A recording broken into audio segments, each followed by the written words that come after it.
आप सभी का स्वागत है हमारे YouTube चैनल पर। हॉरर मूवीज़ अक्सर रियल लाइफ में इवेंट से इंस्पायर्ड होती हैं, पर जो एक्चुअल हॉरर प्लेसेस होती हैं उनका क्या कहा जाए। एक्चुअली इन हॉरर प्लेसेस में से कुछ वर्क प्लेसेस हैं, कुछ वर्शिप प्लेसेस हैं और कुछ तो पॉपुलर टूरिस्ट डेस्टिनेशन है जहाँ लोग सनसेट के बाद जाने से डरते हैं। So in case you are someone who likes to visit spooky places and want to learn more about the history and stories, then आपको इन प्लेसेस पर ज़रूर विजिट करना चाहिए।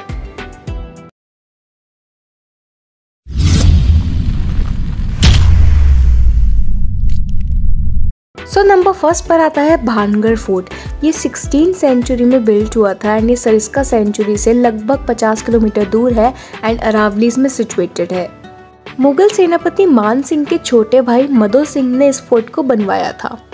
ये प्लेस आर्कियोलॉजिकल स्ट्रक्चर्स और स्टनिंग हवेलीज का तो जैसे घर है। कहा जाता है कि इसका इतिहास भयंकर और डरावना है। भानगढ़ टाउन में लगभग 9000 घर थे, लेकिन 1720 में यहाँ की पॉपुलेशन कम होने लगी। इसके अलावा ऐसा कहा जाता है कि इसे गुरु बालनाथ ने श्राप दिया था। कहा जाता है कि इसके पीछे की बैक स्टोरी ये है कि एक काला जादू करने वाले तांत्रिक को भानगढ़ की राजकुमारी रत्नावती से प्यार हो गया था। उन्होंने काले जादू का इस्तेमाल करके एक योजना बनाई कि वो राजकुमारी को अपने प्यार में गिरा देंगे, लेकिन राजकुमारी को इस योजना के बारे में पता चल गया एंड उन्होंने तांत्रिक को एक चट्टान पर फेंक दिया, जिससे अंत में तांत्रिक की कुचलकर मौत हो गई। मरने से पहले उन्होंने गांव को बर्बाद करने का श्राप दे दिया। आज भी सूरज ढलने के बाद इस फोर्ट के आसपास कोई नहीं दिखाई देता। सो गाइस, सेकेंड नंबर पर आता है कुलधारा विलेज, राजस्थान। ये गांव राजस्थान में सिचुएटेड है एंड ये इंडिया की मोस्ट हॉन्टेड प्लेसेस में से एक जगह है। इसे घोस्ट विलेज के नाम से भी जाना जाता है एंड ये जैसलमेर के पास लोकेटेड है। कहा जाता है इस गांव को एक ही रात में सारे के सारे गांव वालों ने खाली कर दिया था। ये स्टोरी लगभग 200 साल पहले की है। इस सब के पीछे एक स्टोरी कही जाती है कि कुलधारा गाँव के जो लोग हैं वो केवल एक इंसान से डरते थे, जो कि थे जैसलमेर के दीवान। वहाँ के लोग उसको बहुत बड़ा राक्षस मानते थे क्योंकि उन लोगों पर बहुत ज़्यादा टैक्सेस लगाए जाते थे। एक दिन जब दीवान टैक्सेस लेने आया तो उनकी नज़र गांव की मुखिया की खूबसूरत बेटी पर पड़ी। उसी वक्त मंत्री ने अनाउंस कर दिया कि मैं इस लड़की से शादी करूंगा और उसको यहाँ से लेकर जाऊंगा। अगर कोई मुझे रोक सकता है तो मैं पूरे गाँव पर टैक्सेस को इंक्रीज़ कर दूंगा। सो उसने बोला कि वो उसको लेने कल आएगा। इतने में ही गाँव वालों ने डरते हुए, खासकर मुखिया और उनकी बेटी काफ़ी चिंतित हो गए थे क्योंकि वो किसी राक्षस से शादी नहीं करना चाहते थे।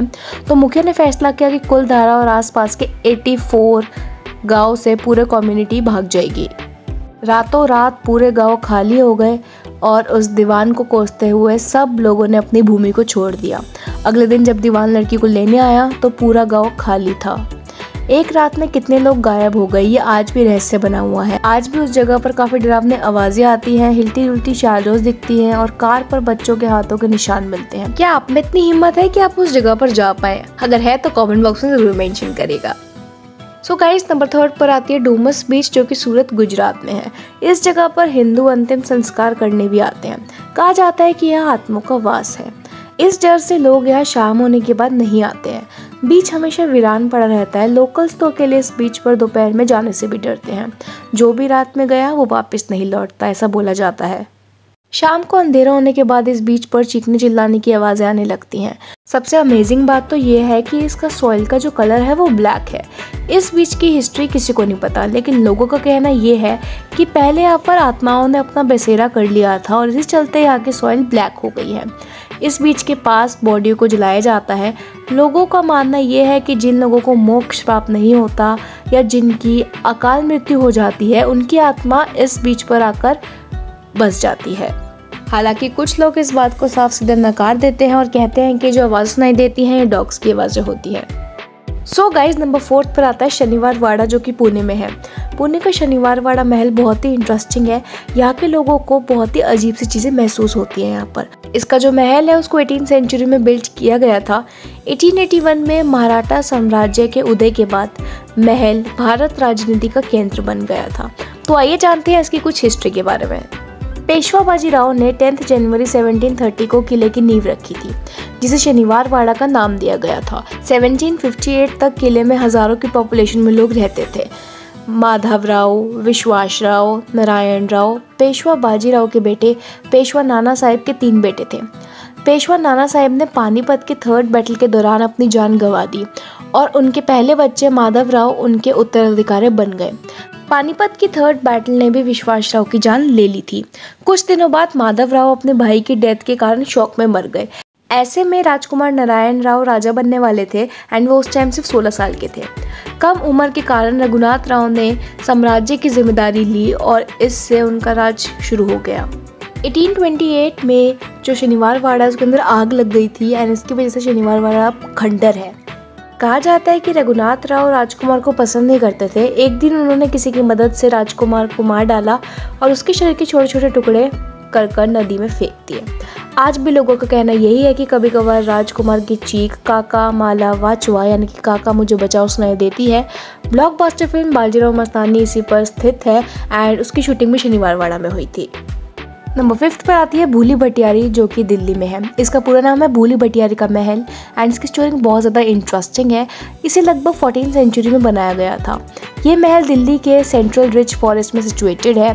कहा जाता है कि जो तुगलक रूलर्स थे वो इसे लॉज के रूप में रखते थे और इस जगह को यूटिलाइज करते थे एनिमल्स को मारकर रखने के लिए।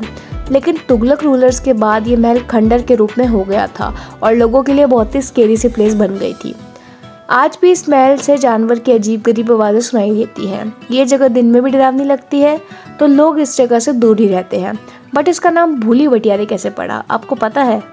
कहा जाता है कि राजस्थान की एक भूरी नामक भटियारी जनजाति की महिला रास्ता भटक गई थी और वह इस महल में आकर रहने लगी थी। लेकिन कुछ दिनों बाद वह महिला ने इसी महल में दम तोड़ दिया। सो इसकी आत्मा इसी महल में भटकती रहती है। शायद इसीलिए इसको भूली भटियारी का महल कहा जाने लगा। अगर आपको आज की वीडियो अच्छी लगी हो, इंटरेस्टिंग लगी हो, कुछ आपको नया लगा हो इसमें एंड अगर आपको पसंद आई हो तो प्लीज़ इस वीडियो को लाइक कीजिए, कमेंट कीजिए, शेयर कीजिए। हमारे चैनल को सब्सक्राइब करके जाना मत भूलिएगा। मिलते हैं बाद में। अभी के लिए टाटा बाय बाय।